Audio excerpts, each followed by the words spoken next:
Chers auditeurs, vous voici face à l'immense fresque de Michel-Ange située sur l'un des murs de la chapelle Sixtine au Vatican. Et si vous avez la patience, je vais vous prouver que Michel-Ange a voulu nous dévoiler un secret important concernant l'humanité dans le futur. Mais on parle du futur selon le point de vue du peintre, c'est-à-dire que Michel-Ange pourrait nous parler d'un futur qui concernerait notre présent à nous, à travers ce qu'il nomme le jugement dernier. Et oui, quoi de mieux pour représenter le futur de l'humanité qu'une scène de la fin des temps. Mais le secret dont je vous parle ne concerne pas un jugement ordinaire de Dieu sur le monde, non.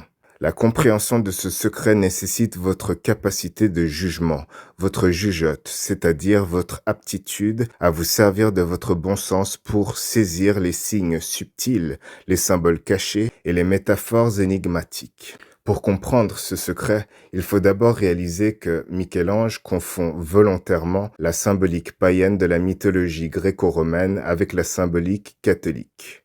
À commencer avec ce Christ ensoleillé, représenté sous les traits d'Apollon, le dieu solaire, ou bien avec la présence d'un autre fils de Zeus, Minos, le juge des enfers, qui a un rôle important dans ce jugement dernier. Mais ce secret, c'est quoi ? C'est que derrière l'industrie médicale dont le symbole est le bâton d'Asclépios, dieu de la médecine, derrière l'industrie pharmaceutique dont l'emblème est la coupe d'Hygie, déesse de la santé, et derrière leurs connaissances anatomiques et physiologiques de l'être humain, se cache le Vatican.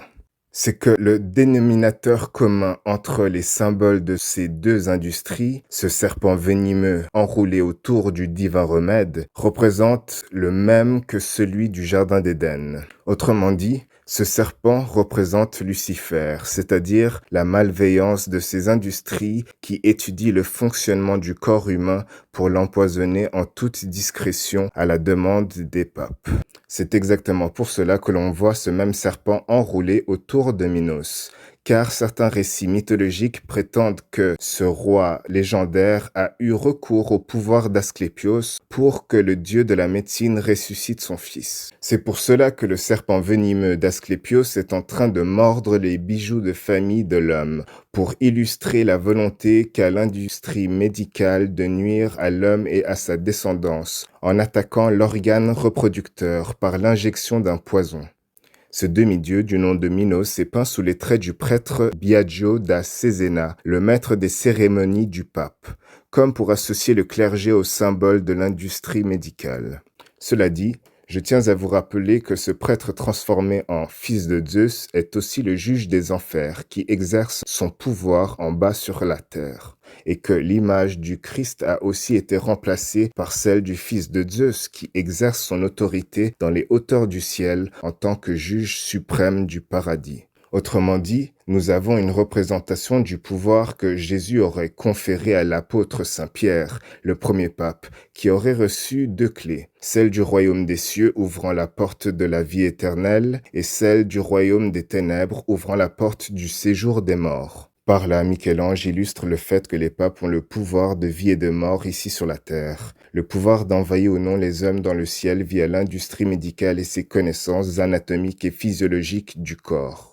C'est pour cela que nous retrouvons, juste en dessous des clés de Saint-Pierre, une scène où l'on voit Saint Bartholoméo, l'un des 12 apôtres ou collègues de Saint-Pierre, qui tient un organe humain, la peau d'un homme, et pas n'importe lequel, celui de l'auteur de cette fresque en personne. Et on voit clairement que l'apôtre aurait fait la peau à Michel-Ange, littéralement. En effet, on voit Bartholoméo tenant dans sa main droite un couteau et dans sa main gauche l'enveloppe extérieure de l'artiste. Ceci symbolise la mort de l'homme aux mains d'un instrument du Vatican, l'industrie médicale. C'est pour cela que l'on trouve des squelettes humains, ces organes qui représentent notre mort, aux mains du faux dieu humain qui représente le serpent qui nous empoisonne. Le pape, qui est le chef de la société secrète qui se sert de l'œil unique, l'œil maçonnique, l'œil de la providence comme emblème. Oui, les papes, ces successeurs de Saint Pierre, l'apôtre qui fut crucifié la tête à l'envers, la tête en bas, tel l'antéchrist, tel le diable humain, mais sans les cornes bien sûr. Puis tout en haut, les plis du drap qui recouvrent les parties intimes du Christ dévoilent une flèche cachée qui invoque la volonté de Michel-Ange d'attirer notre attention là, pour dévoiler que cette flèche joue aussi le rôle du serpent qui mordait les parties génitales du roi Minos, le serpent qui symbolise l'industrie médicale aujourd'hui. Avez-vous remarqué que le Christ pointe son doigt en direction d'une cicatrice qui évoque une chirurgie mitrale, une opération sur le cœur? Mais ce n'est pas tout. À côté du corps du Christ transpercé, disséqué ou opéré, on voit la tête de Marie partiellement voilée. Mais ce qui est montré est suffisant pour voir que Marie pointe son doigt en direction de sa tête scalpée et que Michel-Ange nous dévoile discrètement l'organe qui se trouve à l'intérieur de son crâne, le cerveau. Le dernier détail que je vais mentionner sur cette fresque se trouve à l'endroit où le regard de Minos semble se poser, sur ses cornes de bélier. Puisque l'astrologie du bélier est liée à la médecine et que ça tombe bien, il y a de nombreux crânes de bélier sur le toit de la chapelle Sixtine. Alors, voici le toit de la chapelle Sixtine recouvert des fresques de Michel-Ange. Il n'y a que 3 fresques ou 3 sections qui vont nous intéresser ici. Commençons avec celle qui se nomme la création d'Adam. Focalisons-nous sur l'index de Dieu qui pointe son doigt en direction d'Adam, visiblement, mais aussi en direction de ce crâne de bélier. Et remarquez qu'Adam, tout comme ce crâne de bélier, semble être au sommet d'une montagne. Normal, puisque le livre d'Ézéchiel situe le jardin d'Éden sur une montagne sainte, et que c'est aussi au sommet d'une montagne qu'Abraham a pu sacrifier un bélier à la place d'Isaac, son fils unique, dans le but d'annoncer le sacrifice futur du fils unique de Dieu, que l'on nomme aussi l'agneau immolé. Et oui, l'agneau c'est le petit du bélier. Et saviez-vous que dans les Saintes Écritures, Jésus est surnommé le dernier Adam? Nous pouvons donc conclure que ce crâne de bélier et cet Adam symbolisent tous les deux Jésus. Mais cette montagne triangulaire a une autre fonction, car le triangle sert souvent à représenter la Sainte Trinité, Père, Fils et Saint-Esprit, ce qui veut dire que ce triangle peut représenter Dieu dans sa globalité. Mais à l'intérieur de ce triangle, on voit une mère et son enfant, Marie et le Christ. Voyez-vous que la pointe de ce triangle est orientée en direction du bélier tout en le touchant, tout comme l'index du Créateur est dirigé vers Adam tout en le frôlant? Cela signifie donc que dans les 2 cas, Dieu est en train de pointer en direction de la même chose, le Christ. Mais Michel-Ange ne voulait pas juste attirer notre attention vers Jésus, car la nudité complète du dernier Adam, le Messie, et la présence du crâne de l'agneau de Dieu témoignent du fait que l'artiste a voulu nous montrer l'anatomie externe et interne du corps et de la tête du Seigneur. Oui, je dis que Michel-Ange a non seulement voulu, mais a réussi à représenter 3 organes internes du Seigneur, 3 au minimum. Effectivement, si vous portez votre attention en direction du Créateur et de tout ce qui l'environne, vous remarquerez peut-être plusieurs références subtiles à l'anatomie de 3 organes différents. Il y aurait le cerveau qui représenterait l'esprit du Créateur, l'organe cardiaque qui représenterait le Sacré-Cœur de Jésus ou l'amour inconditionnel de Dieu, puis le rein, souvent associé au cœur dans la Bible, par exemple dans Jérémie chapitre 17 verset 10 ou Psaume chapitre 139 verset 13. Donc, le rein souvent associé au cœur dans la Bible symbolisait aussi le siège des émotions les plus profondes ou les pensées secrètes sondées par Dieu. Oui, la fresque de la création d'Adam de Michel-Ange, peinte entre 1511 et 1512 dans la chapelle Sixtine, est très largement reconnue pour contenir des connaissances anatomiques cachées. Mais la théorie la plus célèbre et validée par des médecins concerne le cerveau humain plutôt que le cœur. Alors, étant donné qu'il s'agit ici de l'esprit du Créateur, commençons par l'anatomie de son cerveau qui se trouve dans le crâne et la rumeur à ce sujet. Voici les détails de ces découvertes anatomiques. Le cerveau, théorie principale. En 1990, le médecin américain Franklin Meshberger a publié une étude montrant que le drapé rouge, la forme de la cape et les anges entourant Dieu dessinent une coupe transversale anatomiquement précise d'un cerveau humain.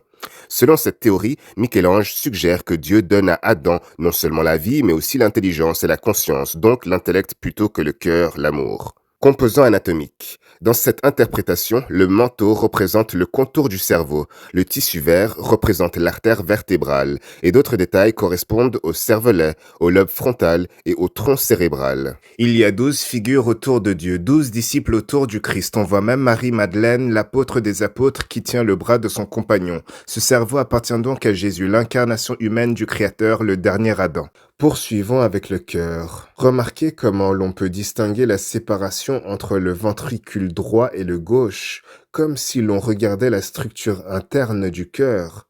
Voyez comment le bras indicateur de Dieu juste à côté peut représenter l'aorte, ou comment plusieurs zones semblent imiter les différentes veines du cœur.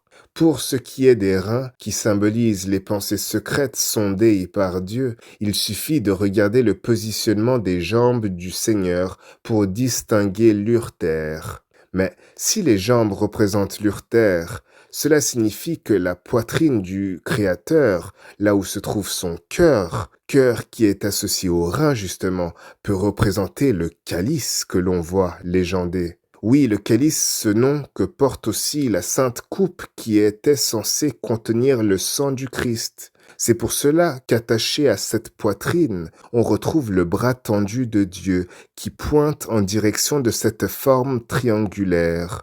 Car un triangle avec la pointe dirigée vers le bas symbolise le calice, la sainte coupe.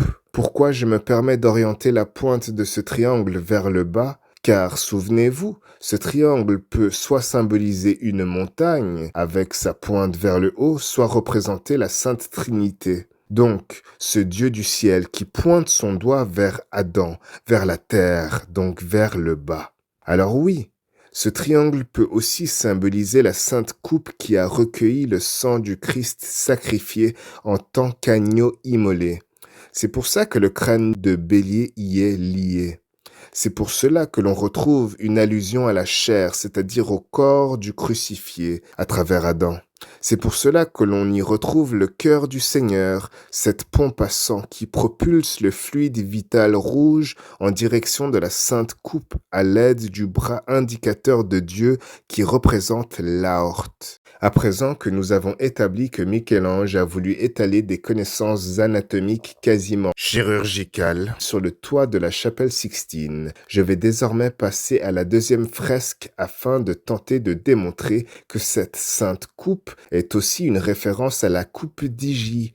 Vous savez, cette coupe où l'on voit un serpent enroulé tout autour et qui sert d'emblème à l'industrie pharmaceutique. Cette fresque se nomme le péché originel et l'expulsion du paradis terrestre. On retrouve Adam évidemment, mais pas que. On y retrouve aussi Lucifer, le serpent humain qui est enroulé autour de l'arbre de la connaissance du bien et du mal. Je vais commencer par vous montrer que cet arbre est une allégorie qui symbolise la coupe d'Hygie. N'oublions pas que nous venons tout juste de rattacher la notion de connaissance au milieu médical. Et sachez que le mot pharmacie désigne la science des médicaments. Mais ce n'est pas tout, car il est dérivé du mot pharmakon, qui désigne à la fois le remède et le poison. En conclusion, cette fresque fait allusion à l'industrie pharmaceutique et à ses connaissances dans la confection de substances à la fois bienfaisantes et malfaisantes, c'est-à-dire des remèdes et des poisons. Pour apporter plus de preuves à mes propos, il suffit de considérer cet arbre autour duquel le serpent est enroulé comme étant le bâton d'Asclépios pour retrouver le symbole de l'industrie médicale cette fois-ci. Et oui, regardez ce que l'on retrouve aux côtés de ce serpent ancien, un ange qui expulse Adam et Ève avec un bâton dans la main. Cet ange peut symboliser Lucifer qui était un ange avant tout, et sa main qui agrippe le bâton peut symboliser l'étreinte du serpent autour du bâton d'Asclépios. Et notez qu'en chassant le premier couple, l'ange semble se servir de la pointe du bâton médicinal pour piquer Adam dans le cou, comme s'il s'agissait d'une seringue ou d'un vaccin avec lequel on administre un remède. Mais il y a un hic, et pas n'importe lequel. C'est Dieu qui est censé avoir chassé Adam et Ève du paradis. Or, ici, nous comprenons que c'est l'ange Lucifer, comme si Michel-Ange voulait nous dire que le diable humain se faisait passer pour Dieu aux yeux des hommes, et pas n'importe quel dieu, Asclépios, le dieu de la médecine. Ce qui nous mène à l'histoire racontée par la fresque suivante, fresque où l'on voit un serpent enroulé autour du bâton d'Asclépios, le tout à l'intérieur de la sainte coupe d'Hygie, ce triangle. Mais cette fresque raconte une histoire biblique, et pas n'importe laquelle, celle du serpent de bronze. Écoutez bien. C'est l'Exode. Les Hébreux, menés par Moïse, traversent le désert, direction la terre promise. Mais tous les leaders politiques vous le diront, un peuple, ça rouspète. Un peuple, c'est jamais content. Alors en tant que figure de proue, l'ancien prince d'Égypte encaisse toutes les complaintes. Et j'ai faim, et j'ai soif, et je suis fatigué, et il fait trop chaud, et c'est quand qu'on arrive. Le peuple râle. Pourquoi nous avoir fait monter d'Égypte si nous devons mourir dans ce désert, crie-t-il. Alors là, c'en est un peu trop pour ce bon Moïse. Dieu aussi, il en a ras l'auréole. Il envoie des hordes de serpents brûlants qui mordent les Hébreux jusqu'à la mort. Le peuple revient voir Moïse et se repent. Tiens donc, nous avons péché contre le Seigneur et contre toi. Prie le Seigneur pour qu'il éloigne les serpents, implore-t-il. Moïse, il est sympa, c'est un homme sage, c'est un homme compréhensif. Alors il s'exécute. Et Dieu lui dit, fais-toi un serpent brûlant et place-le sur une perche. Quiconque a été mordu et le regardera restera en vie. Du coup, Moïse confectionne un serpent de bronze et le place sur un bâton, ce qui permet à tous ceux qui ont été mordus de guérir en le regardant. Voilà au final le symbole actuel et l'amalgame, la fusion de toutes ces histoires et significations différentes autour du serpent sur la perche qui soigne et rend la vie. Comprenez que le Dieu décrit dans cette histoire allégorique n'est nul autre que le serpent humain qui joue le rôle d'Asclépios, le Dieu de la médecine, incarné par Moïse. Moïse, ce prince d'Égypte qui représente le pharaon, c'est-à-dire l'intermédiaire entre Dieu et les hommes, celui qui a le pouvoir temporel et spirituel, tout comme le pape actuellement. Celui qui nous refourgue le remède et le poison. En conclusion, l'homme et la femme dans la fresque du péché originel ne représentent pas seulement Adam, Ève et Lucifer. Si vous prêtez attention, vous verrez qu'Adam tient une branche qui symbolise le bâton d'Asclépios et qu'Ève tient la main du serpent enroulée autour du tronc d'un arbre, ou plutôt autour du manche de la coupe d'Hygie que Michel-Ange a dissimulé parmi les contours disponibles à droite du tableau. Vous verrez qu'à gauche, on retrouve des rochers qui symbolisent Saint-Pierre, ses successeurs, et la basilique à son nom, située au Vatican. Vous verrez que le serpent a le buste et la tête d'une femme, car ce serpent représente aussi Lilith, la première femme d'Adam, devenue une diablesse dans la tradition juive. Lilith fut plus tard associée à la femme de Lucifer, mais si vous faites bien attention, vous réaliserez que Michel-Ange a peint le même couple 3 fois, révélant qu'Adam est l'ange Lucifer qui détient le bâton du dieu Asclépios et qu'Ève est la diablesse Lilith qui détient la coupe de la déesse Hygie.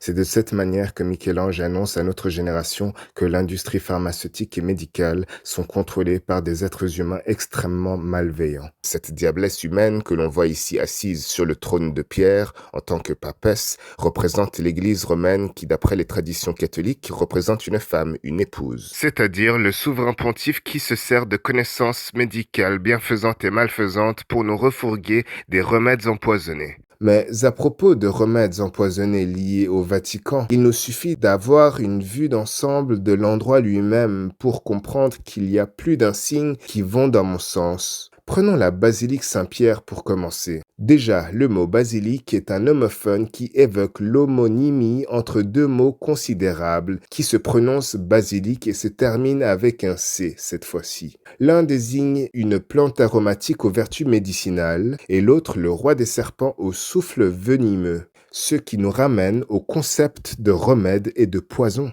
Ceci étant dit, je tiens à signaler que Michel-Ange a aussi joué un rôle crucial dans la construction de la basilique Saint-Pierre. Michel-Ange, c'était l'architecte principal. Car nous remarquons que la basilique Saint-Pierre adopte la forme d'une croix. Pourquoi ce détail en vaut-il le détour? Car la croix peut symboliser la mort aussi bien que la vie, ce qui peut être un écho à cette idée de remède empoisonné. Observons ensuite la place Saint-Pierre conçue par le sculpteur Gian Lorenzo Bernini. Car cette place imite non seulement la forme d'un flacon arrondi dans lequel on peut mettre une potion magique ou un remède, mais aussi celle d'une tête de mort. Nous avons encore là une référence imagée aux remèdes et aux poisons qui viennent du Vatican. Mais encore une fois, ce n'est pas tout, car la salle d'audience du pape juste à côté a été conçue pour ressembler subtilement à la tête d'un serpent vu de l'extérieur et de l'intérieur.